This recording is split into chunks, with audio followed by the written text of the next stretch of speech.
Intern mocked for stuttering delivers a TED Talk that makes her CEO cry, from being mocked for her stutter to delivering a TED Talk that moved her CEO to tears. This is the powerful journey of how one intern found her voice and changed everything. The lights dimmed and a hush fell over the room. Emily walked out onto the TEDx stage, small shoulders drawn back, steps steady but tight with purpose. She stopped at the center of the red circle, the world around her settling into silence. Hundreds of eyes watched, some curious, some skeptical, some unaware they were about to remember this moment for the rest of their lives. She stood alone. Her hands trembled slightly as she reached for the microphone. She didn't try to hide it. Not anymore. My name is Emily. The first words landed awkwardly, tripping over her nerves. A small wince passed across her face, but she didn't back down. She held her ground, her breath shallow but her voice determined. For most of my life, I believed my voice didn't deserve to be heard. Her stutter filled the room, not as a flaw but as something real, raw, every syllable carved out of discomfort and resilience. The room leaned in. Each pause was heavy, each breath earned. Her voice was not polished, but it carried something more important, truth. And in the second row, Jonathan Reed sat motionless. His tailored suit couldn't hide the tightness in his chest. His expression, usually guarded behind decades of leadership and control, had cracked open. Tears ran freely down his cheeks. The CEO of one of the fastest-growing tech companies in the world sat weeping, not out of pity, but because he saw something in her he hadn't seen in years. He saw courage that didn't ask for permission. Emily hadn't always looked like someone who belonged on a stage. In fact, until recently, most people barely noticed her. She had been the quiet intern, the one who avoided team meetings, who typed messages instead of speaking them, who ate lunch with her notebook instead of with co-workers. Many thought she was shy, some thought she was rude, a few thought she simply wasn't built for the fast pace of the company. No one asked why her hands trembled during introductions, or why she sometimes left meetings early. They didn't know what it cost her to say a single sentence aloud in front of others. Now here she was, standing tall under a spotlight, stumbling, yes, but refusing to be silent. The moment didn't come from nowhere. There was a story behind this stage, a long, difficult one filled with quiet classrooms and hallway snickers, with whispered jokes in office corridors, with shame, isolation, and small daily battles no one else could see. How did the girl they once called awkward, the intern no one thought would last, end up standing here, commanding the attention of a crowd and bringing the most powerful man in her company to tears? That story matters, because her voice didn't just find a way through. It forced the world to listen. Before we step back to where it all began, let me ask you something. What's the most powerful moment you've ever seen in a workplace? A moment that changed how people looked at someone, or how they looked at themselves? Tell me in the comments. I read every one, and if you believe that everyone deserves the chance to be heard, no matter how their voice sounds, hit that like button. You never know who needs this story today. Before the stage, before the microphone, and before the tears, there was silence. Emily grew up in a small town with quiet streets, worn-out playgrounds, and classrooms where the loudest voices always led. From the beginning, her words fought her. Sentences that began in her mind came out stuck. Her thoughts moved fast, but her mouth could never keep up. She'd get caught on a single syllable, her jaw tightening, breath trapped in her chest while her classmates watched. Some confused, some amused, some already whispering. By the time she was 8, she had learned to rehearse every word in her head before speaking. By 10, she had mastered the art of avoidance, asking questions with her eyes, pointing instead of naming things, giving up on jokes before they left her lips. Teachers thought she was just shy. Other kids weren't so generous. They mimicked the way her voice caught. They laughed when she read aloud. Emily, they'd sneer, dragging out the sound until it became a punchline. At home, her parents tried to help. They were kind, supportive, loving, but helpless. No matter how much they reassured her that she was smart, that her voice mattered, the world outside kept teaching her otherwise. She found comfort where no one could interrupt her. Paper. Writing didn't interrupt her thoughts. It gave them space. Every afternoon, she'd rush home, toss her backpack on the floor, and fill pages, stories, reflections, journal entries, letters she never sent.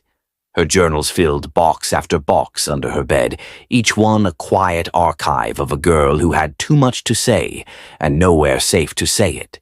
She didn't speak often in class, but her essays always landed on top of the pile.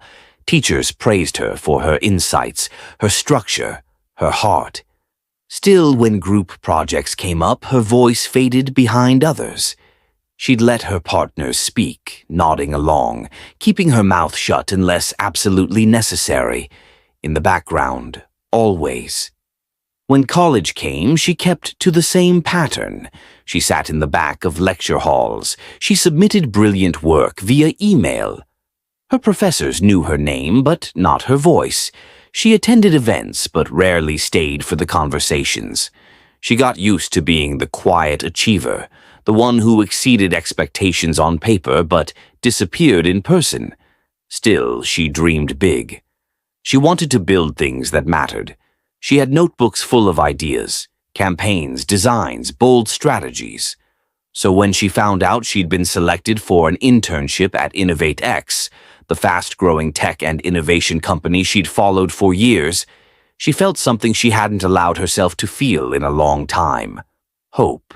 It was her chance, her shot at starting over.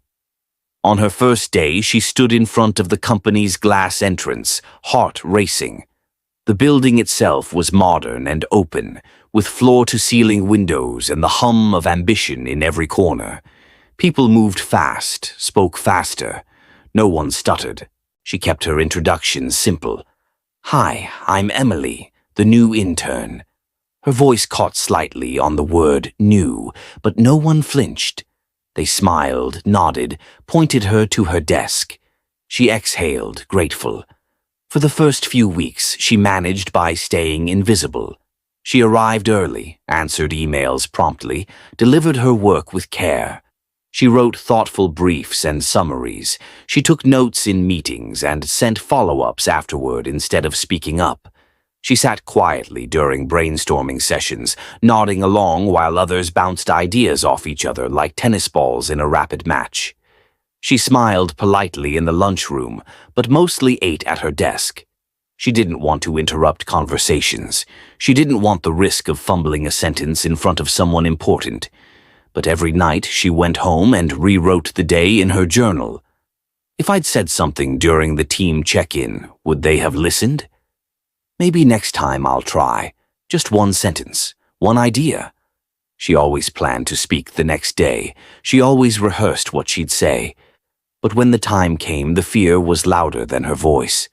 There was one moment during her third week when her manager complimented her presentation slides and said, "You should walk the team through this tomorrow." Emily nodded, smiled, agreed. But that night her chest tightened just thinking about it. She stayed up until 3 a.m., writing everything she could possibly say. She practiced each sentence out loud, whispering in front of her mirror. She timed her pauses. She mapped every transition. But when the meeting began and all eyes turned toward her, her throat locked up. She stumbled through her opening, stuttered on key phrases, lost her place. Halfway through, her manager gently stepped in and finished for her. There were no cruel remarks, just an awkward silence. But in Emily's world, that silence was deafening. Afterward, she hid in a stall in the women's restroom and cried quietly. Not because of what was said, but because of everything she couldn't say. She didn't tell anyone. Instead, she returned to what she knew. Silence. She doubled down on email communication. She responded quickly, thoroughly. She made herself useful behind the scenes. But slowly a label began to form, one no one said aloud, but she could feel it. Awkward, quiet, maybe not a good fit for client-facing roles. Her inbox was always full, her meetings became optional. People didn't expect her to speak. In a strange way, that made things easier, but it hurt more than she ever let on. She wanted to contribute, not just by typing from behind a screen, but in the room. She wanted to pitch ideas, challenge assumptions, brainstorm out loud. Her head was full of strategy and creativity, but her fear always beat her to the punch. At night, the journal entries got heavier. "I'm not stupid, I know what I'm doing, so why can't I say it? They think I'm just shy, but I'm drowning in things I want to say. I don't want to be invisible anymore." She wasn't broken. She was terrified and tired. Tired of shrinking herself so others could be comfortable. Tired of pretending her silence was a choice. Her anxiety became a second skin. Every interaction was calculated. Every sentence felt like a risk. And yet, underneath it all, she still hoped someone would see her. Not just her work, not just her ability to edit a document perfectly or summarize a meeting in bullet points, but her. The person with a voice that shook, but still mattered. It happened on a Thursday. The kind of morning that felt ordinary. Mild weather, quiet elevator rides, and coffee cups lined neatly along the edge of the conference table. The weekly brainstorming session was in full swing. The room buzzed with energy, markers squeaking across whiteboards, team members tossing out campaign slogans and strategy pitches with casual ease. Emily sat near the corner, notebook open, pen in hand, head slightly bowed. As usual, she had prepared. She'd read the brief twice, outlined a few strong concepts, even practiced how she might introduce one aloud, just in case the opportunity came. She didn't expect to be called on, but halfway through the session, her manager looked across the table. "Emily, you've been quietly taking it all in. Got anything to add?" A beat of silence. The room turned toward her, eyes landing like weight. She hesitated, her fingers clenched around her pen. Her heart skipped. This was the moment she always promised herself she'd be ready for. Say something. Anything. "You have good ideas. Just try." She lifted her head. I was thinking," she began, voice trembling, "that we could reposition the La launch as more of a story, something emotive, rather than just," the word caught, "just data, driven." She forced it out, hoping no one noticed the stumble. But they had. A few faces stayed neutral. One person looked down at their laptop, but near the back someone snorted under their breath. Then came a whisper, just loud enough to cut through the quiet. "Is she serious?" It was sharp, dismissive, aimed like a stone. Another chuckle followed, stifled but unmistakable. Her face burned, her throat closed up. The rest of her ideas scattered from her mind like startled birds. She didn't know where to look, only that she needed to be somewhere else. Her manager gave a tight nod, too quick to register as support or discomfort. "Thanks, Emily," he said, moving on without pause. The conversation resumed. People threw ideas again, the laughter fading back into polite productivity. But Emily didn't speak for the rest of the meeting. She didn't hear a single word after her own voice broke. She just sat there, staring at her notes, willing the clock to move faster. After the session, she walked quickly to her desk, opened her laptop, and buried herself in tasks. No one stopped her. No one said a word. That night, she wrote a single line in her journal. It happened. The next day, she skipped the morning sync entirely. She claimed she wasn't feeling well. The excuse was accepted without question. The day after that, she turned her camera off during the remote stand-up. She messaged her updates instead of speaking them. By the following week, people stopped expecting her to show up to meetings at all. She began eating lunch alone again, this time not by choice but by habit. She used the back stairwell instead of the main hallway. She took late afternoon walks just to avoid the break room chatter. The silence she once used as a shield now felt like a prison. She overheard things sometimes, comments not meant for her or maybe meant exactly for her. She's sweet but not built for this pace. Nice girl, just not leadership material. I think she's just nervous all the time. Some people aren't cut out for client work. The label solidified. The awkward intern. No one said it to her face, but she saw it in how they handed off assignments, how her ideas stayed unread in shared docs, how feedback never made it her way. They stopped asking her opinion. They stopped expecting her to speak. So she stopped trying. But what no one saw was the weight she carried after that meeting, the way she replayed every syllable, every pause, every flicker of reaction. How she sat in bed, staring at the ceiling, mouthing the words again and again, as if smoother delivery could erase the memory. She wasn't angry. Not exactly. She was ashamed.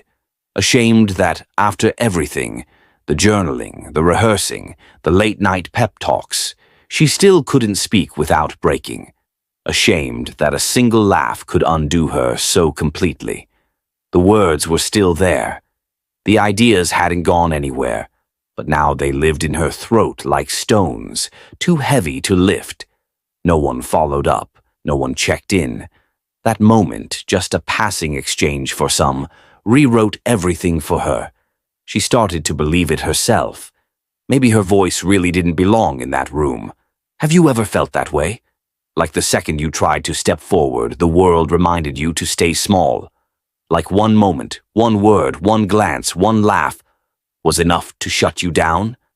If you have, tell me in the comments. I read every one, because no one should carry moments like that alone. It was Sarah who first noticed. Sarah, the head of marketing, the one who spoke effortlessly in every meeting, who led campaigns with a quiet confidence, who was known for bringing ideas to life with sharp precision. Sarah, who seemed to have it all together.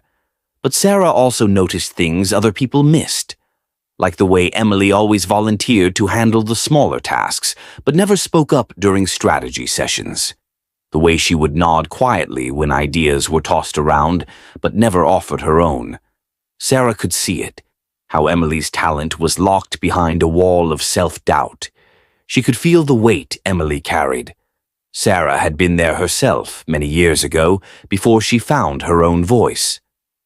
One Tuesday afternoon, when the rest of the team was buried in a client pitch, Sarah asked Emily to stay behind.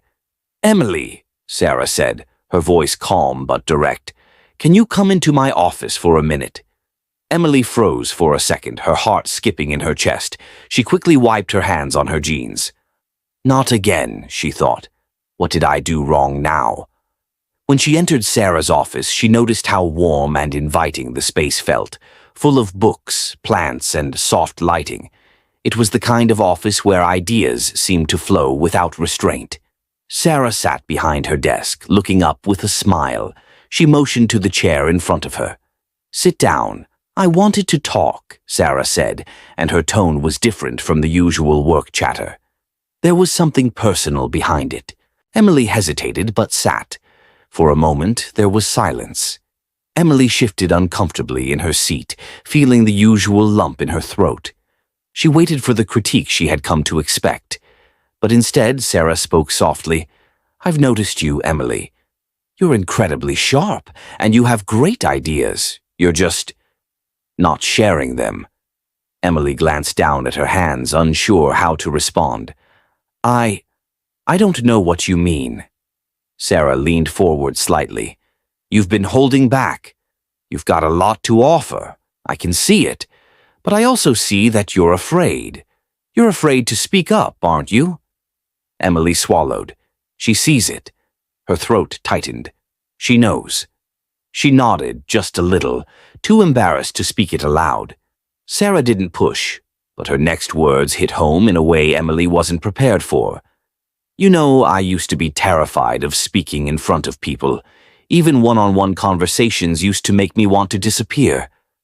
But I learned something along the way. I realized that the fear didn't go away on its own. I had to face it. I had to give myself permission to speak, even if it wasn't perfect." Emily's heart was pounding. "She knows what this feels like?" Sarah smiled gently. "Your voice matters, Emily. Not despite your stutter, but because of it. You have a unique perspective, and that's something you should be proud of. You can't let fear stop you from sharing your ideas with the world." Emily felt the heat in her cheeks. She looked at Sarah, speechless, trying to find words to describe the sudden rush of emotion. Her whole life she'd been taught to hide her stutter, to cover it up as if it were something to be ashamed of. But Sarah wasn't telling her to fix it. She was telling her to embrace it. "I want to help you find your voice," Sarah continued. "There's a TEDx youth event coming up. It's a great opportunity to share your story. I think you could nail it. And I know this might sound crazy, but there's a group I want you to check out. Toastmasters. It's all about practicing public speaking, building confidence, and learning to communicate effectively, no matter where you're starting from." Emily felt a wave of resistance. The idea of speaking in front of an audience, of standing on a stage and trying to control the words that seemed so slippery, terrified her. I don't know. I'm not sure I could do something like that." Sarah nodded as if she'd expected this. "I understand it's a big step, but remember, this is about your story. Your voice is your power, Emily. It's the one thing that no one else can replicate. It's worth fighting for." For the first time in a long time, Emily didn't feel small. She felt seen. Sarah wasn't just seeing her potential. She was challenging her to step into it, to find courage in her vulnerability. And even though fear gripped Emily's chest, a small spark of hope flickered inside her. "I'll think about it," Emily said quietly. It was the first time in ages she'd allowed herself to think, maybe. Sarah gave her a warm, understanding smile. "That's all I'm asking. Just think about it. You don't have to do it today. But when you're ready, I'll be here to help." As Emily left the office, a mix of emotions swirled inside her. Fear, doubt, hope. It felt like Sarah had given her a key to something she didn't fully understand, but could sense might be life-changing. Emily's journey wasn't going to be easy. She knew that. But for the first time, someone had given her a glimpse of what was possible. And despite her resistance, despite the walls of doubt and fear that stood in her way, something within her began to shift. It was a slow burn, a feeling of something waking up, something stronger than her fears. And that spark, it was enough to keep her going. Emily's first meeting at Toastmasters was nothing like she imagined.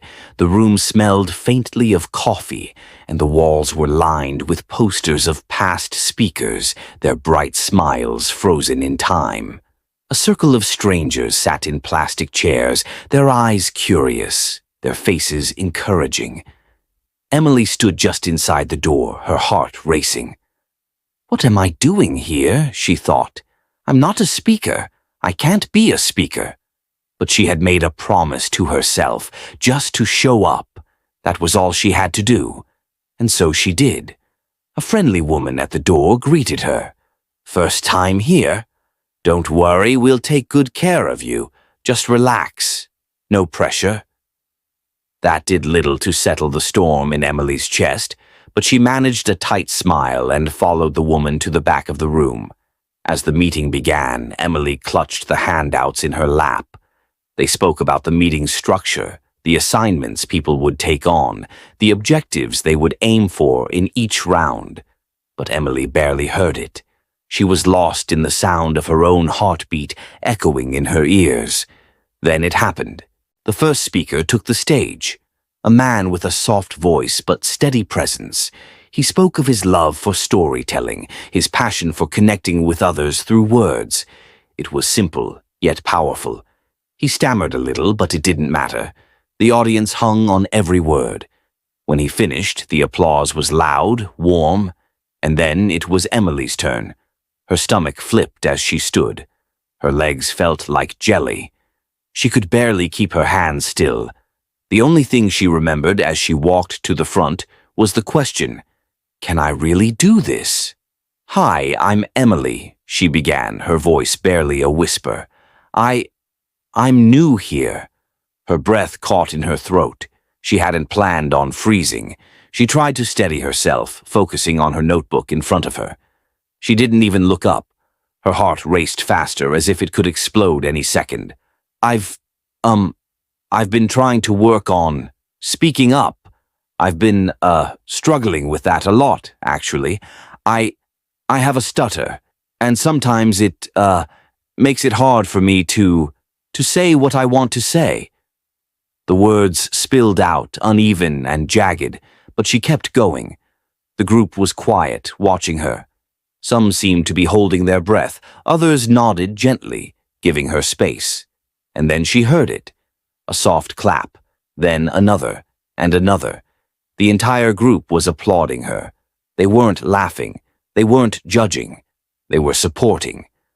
"Great job, Emily," the leader of the group said. "You're doing great. We all start somewhere." It was nothing like what Emily expected. She had braced herself for mockery, for embarrassment. But there was only kindness, and it changed everything. That night, she recorded herself for the first time. She found an old phone, propped it up on her desk, and started to speak. It wasn't much, a few sentences about her day, but it was the first time she had listened to her own voice outside of her head. The voice that had always been a source of shame began to sound different. She could hear the rhythm in it, the patterns she'd never noticed before.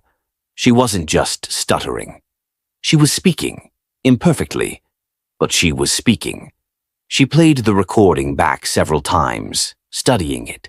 She could hear the pauses, the slight tremble when she got nervous, the way her voice would rise at the end of sentences.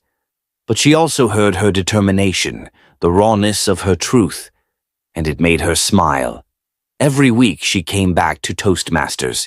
Each session was a small victory, even if it was just managing to say a full sentence without stalling. Each time she gained a little more confidence. She began recording herself more often, sometimes speaking about her childhood, sometimes about her dreams for the future. She experimented with different tones, with pauses, with breath. It felt like something was unlocking inside her.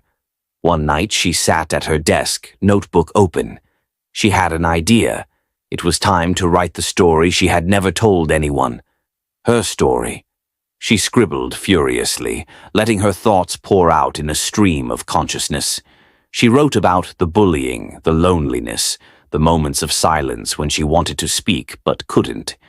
She wrote about the feeling of her stutter, how it wasn't just a speech impediment, but a way of life that had shaped her existence. She wrote about the moment she first realized her voice didn't have to be perfect, that it didn't have to be smooth or flawless or fast. It just had to be hers. When she finished, she stared at the page. The words weren't just words anymore. They were her truth. She had finally found it. She didn't wait. She signed up for TEDx Youth. The audition was simple, just a video submission. She knew she had one shot to get it right. She didn't want to let the fear creep back in, so she prepared.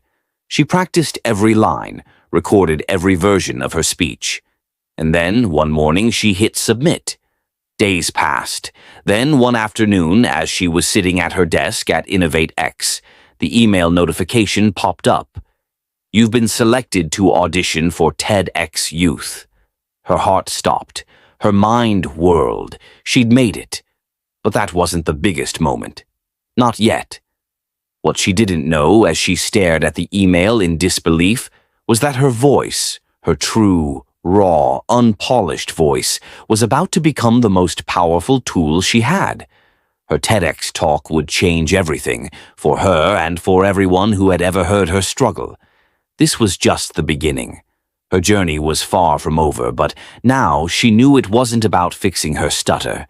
It was about owning it. It was about speaking with authenticity, with courage, and with the power of her truth. The stage felt both vast and intimate. The lights were blinding, but Emily stood at the edge, where the shadows met the light. She could hear her heartbeat, steady and loud in her chest, and the world beyond the bright spotlights seemed to melt away. For a moment, the weight of the audience's gaze felt like it was too much to bear. She had to remind herself, "You've prepared for this. You belong here." Her hands, which had once trembled at the thought of speaking, were now steady, gripping the podium in front of her. Her eyes focused on the audience, the sea of faces before her, each one waiting for her to speak. She took a deep breath, steadied herself, and began. "My name is Emily, and for most of my life I believed my voice didn't deserve to be heard." A murmur of surprise rippled through the audience, but Emily didn't notice.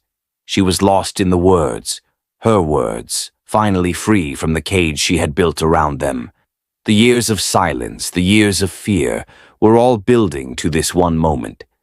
This was no longer about the stutter.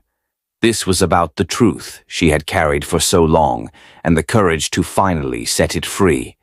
"I was born with a stutter, and for years I believed that it made me less than everyone else. I was that awkward kid who never spoke in class, who was always silent when it mattered. I was too afraid of my voice to let it out. So, I stayed quiet. I thought if I didn't speak, no one would hear how imperfect I was." She paused. The words hung in the air, heavy with the years of shame she'd carried. She didn't rush. She was speaking her truth, and the audience could feel it, raw, unfiltered, vulnerable. It was the first time she had ever said these things aloud to so many people. "Growing up, I tried to hide it. I was good at hiding. I became the quiet observer. But no matter how much I tried to disappear, the truth was I was still there. I had a voice, but I didn't believe it was worth hearing." Emily glanced down at her hands for a brief moment, gathering herself. The stutter was there, she could feel it, but this time it didn't scare her. It didn't control her. She wasn't fighting it anymore. She was embracing it. "And that's when I realized something," she continued, lifting her gaze back to the crowd. "The problem wasn't my voice. The problem was how I saw it. I thought my stutter made me less valuable, but it didn't. I had a voice. I had a story. And just like everyone else, I deserved to share it." She could feel the audience with her now, hanging on every word, not with pity, but with respect. She felt the tension release from her shoulders. This was the power of her truth. It wasn't easy. It took time. But little by little I learned that my voice was never the problem. It was fear. It was shame. And when I decided to stop letting fear control me, when I decided to step into the light and speak, even if my voice wasn't perfect, it became something I never expected. She swallowed, her breath catching in her throat as the words came tumbling out. It became my power. The silence in the room was deafening. No one moved. No one even breathed. Emily could feel the shift, the impact of what she was saying. She didn't need to look at her notes. She didn't need to remember the speech. It had become part of her. This was no longer just a story. This was her truth, laid bare for the world to hear. Her heart thundered in her chest, but she kept going. This was her moment. She would finish. I was the intern who hid in the corner, the intern who emailed instead of speaking up, the intern who thought no one would ever take me seriously because of the way my voice shook. But that intern, that was me. And now I am the woman who has learned to speak her truth, stutter and all. The audience was still silent, but it was a different silence now. It was the silence of awe, of deep reflection. Emily's words rang in the room, echoing in the hearts of everyone present. Some had tears in their eyes, others were sitting still, unable to look away. They weren't just hearing her story, they were feeling it. And then, as if to break the spell, a soft sniffle rose from the front of the room. It wasn't until she looked toward the source of the sound that Emily realized who it was. Jonathan Reed, the CEO of InnovateX. He was sitting in the front row, his face streaked with tears.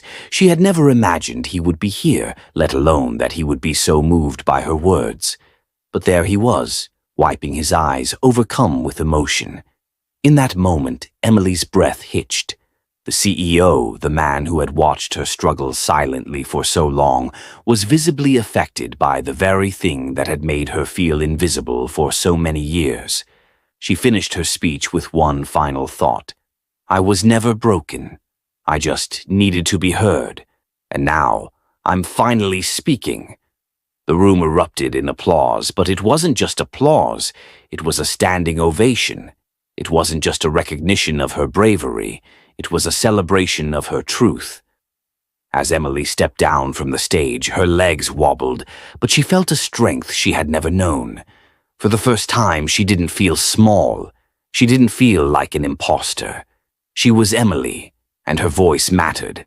The camera cut to Jonathan Reed, his face still streaked with tears. His gaze followed Emily as she walked off stage, and for a brief moment, their eyes locked. There was a depth to his look, regret, awe, and something else too, something like a realization. If you were in the room during that talk, what would you say to Emily? Leave her a message in the comments, and subscribe if you believe stories like this can change the world. The standing ovation was still ringing in her ears as Emily stepped off the stage. The applause felt like it was miles away, a distant hum in her mind, and for a moment she couldn't think of anything except the warmth in her chest, the warmth of finally being seen. Her legs felt weak, but not from fear. This time it was different. She had just told the world something she never thought she could say, and it had been powerful. It had been real. As she walked toward the back of the stage, she caught sight of Jonathan Reed, the CEO of InnovateX. He was standing with his hands clasped in front of him, his face a mixture of awe and regret. Emily had never seen him like this before. He was always the confident, polished leader of the company. But now he seemed changed. He took a step toward her, and for a second she thought he might say something typical. Something about how great the event had been, or how much he admired her courage.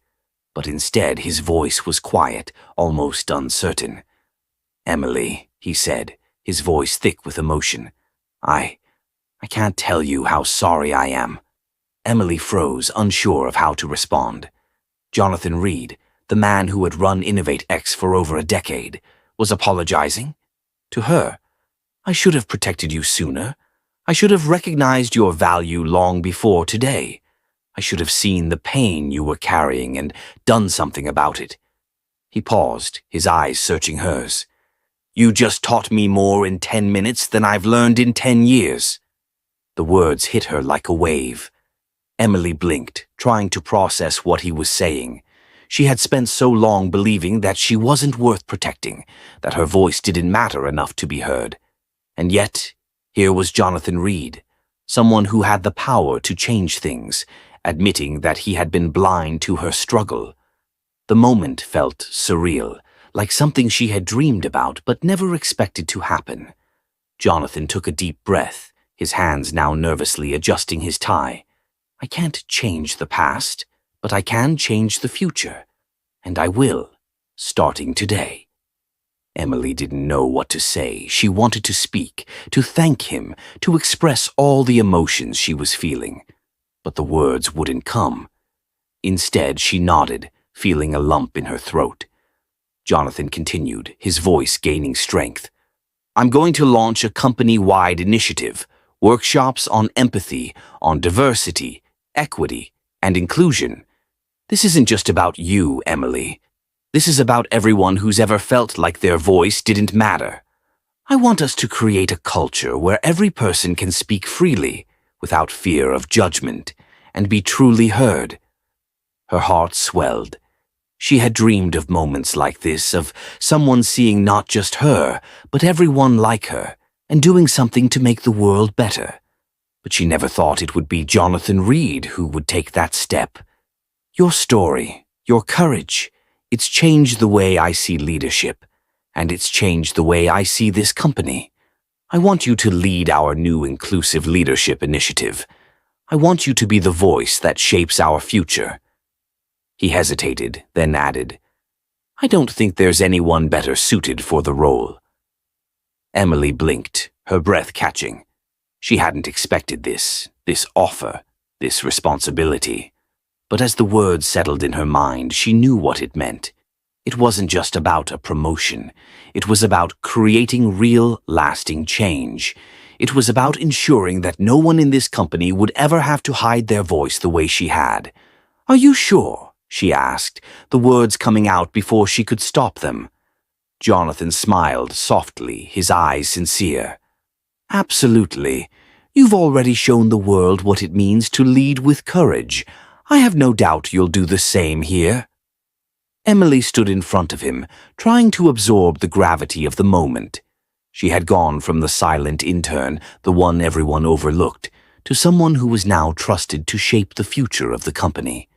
It felt like everything had shifted in the blink of an eye, and in that moment she realized that the change wasn't just external, it was internal too. She had become someone who could speak her truth, someone whose voice could change not just her life, but the lives of others. The weight of the moment settled over her, but it wasn't heavy. It was empowering. The next few months were a blur of excitement and hard work. Emily took on her new role with vigor, spearheading initiatives to make InnovateX a more inclusive, compassionate workplace. She organized workshops where employees could learn about the importance of empathy, vulnerability, and open communication. She led discussions on overcoming bias and creating a culture where everyone felt seen and heard. But the true transformation came when she started seeing the shift in the people around her. Employees, once hesitant to speak up, began sharing their own stories, their own struggles. They weren't just talking about work, they were talking about their lives. Their voices, once silenced by fear, were now resonating throughout the company. And it wasn't just the employees who were changing. Jonathan Reed, too, began to transform. He attended the workshops. He started speaking about empathy and leadership in ways he never had before. The powerful CEO who had once overlooked Emily's struggles was now a passionate advocate for the very values she had fought so hard for. It wasn't perfect. Change never is. But every day Emily saw evidence of the shift, a smile from a colleague who used to avoid eye contact, a conversation where someone spoke their mind without fear, a meeting where no one was afraid to contribute. It was progress, and that was enough. As Emily looked around the InnovateX offices on her first day as the head of the Inclusive Leadership Initiative, she realized something profound. Her journey wasn't just about her voice. It was about the voices of everyone who had ever been overlooked, silenced, or made to feel small. And now her voice was leading them all. Months had passed since Emily had stepped off the TEDx stage, but the journey she had started was far from over. In fact, it was just beginning. Now she was a familiar face at conferences, speaking not just about leadership, but about the power of vulnerability, the importance of empathy, and the freedom that comes when we let ourselves be heard. She traveled across the country, sometimes even abroad, sharing her story with anyone who would listen. She spoke to classrooms full of students, to business leaders, to young professionals, and to anyone who had ever struggled to find their voice. Her TEDx talk had been watched millions of times, but it was the personal connections she made with people that meant the most. The emails, the letters, the messages on social media, each one reminded her of why she did this. One message in particular stood out, a letter from a young girl named Sarah, who had struggled with her own stutter her entire life. "Dear Emily," the letter began, "I've been afraid to speak in front of anyone, but after watching your TEDx talk, I realized I don't have to be perfect. I don't have to hide. Your voice helped me find mine." The tears that came as she read that letter were not of sadness but of gratitude. To know that her words, her vulnerable, raw words, had helped someone find the courage to speak their truth. It was beyond anything she could have imagined when she was that shy, quiet intern at InnovateX. Emily had always believed that her stutter was a barrier, a flaw that kept her from fully participating in life. But now she understood. Her stutter wasn't a weakness, it was a part of who she was, and it had made her story more powerful. She had found the strength to speak despite it, and in doing so she had become a beacon of hope for others who felt like their voices didn't matter. She'd visited schools where kids who were once afraid to speak stood tall and shared their stories. She'd spoken to adults who, after years of hiding behind silence, had found the courage to speak up at work, in their communities, and with their families. Emily was doing what she had always dreamed of, helping others find their voice. And as her own voice continued to grow louder, Emily made sure to give space for others to be heard. She advocated for programs that supported speech differences, for workshops that trained people on how to be more inclusive in their communication. She made sure that no one ever felt the way she once did, invisible, unnoticed, afraid. One evening, as Emily sat in the quiet of her office, reflecting on all that had changed, she couldn't help but smile. She thought back to that first day at InnovateX, when she was the silent intern, too afraid to even speak up in a meeting. She thought about how far she had come, about the work she was now leading, and about the lives she was touching. "I was never broken," Emily whispered to herself, the truth resonating deeply. "I just needed to be heard." And with that, she looked out the window at the city below, feeling the weight of everything she had overcome, and everything she had yet to achieve. Because now she knew one thing for certain. Her voice wasn't just a tool for communication. It was a force for change, and it was only just beginning. As Emily's journey unfolded, it was never just about one person's voice. It was about the power of every voice. Her story, from the quiet intern to the stage of TEDx, is a reminder that courage doesn't always mean the absence of fear. It means choosing to act anyway. Courage is the ability to move forward despite the uncertainty, the trembling hands, and the voice that feels like it might falter at any moment. Because the truth is, your voice matters, even when it shakes. We all have moments where we feel small, like we don't belong, or that we're not good enough. And it's in those moments that we are most vulnerable, when our insecurities take over. But here's the thing. Those moments don't define us. It's how we choose to rise after them that does. One person's belief in you, one person's willingness to stand by you, can change the entire course of your life. Emily didn't get to where she is because she was perfect. She got there because someone believed in her when she didn't believe in herself. That's what made all the difference. Maybe you've been laughed at. Maybe someone told you that you weren't good enough. Or maybe you've struggled to speak up because your voice trembles. Maybe you've felt invisible, like your story didn't matter. But let Emily's story remind you, your story matters, and it's not too late to share it. Don't wait for the perfect moment. Don't wait for the fear to go away.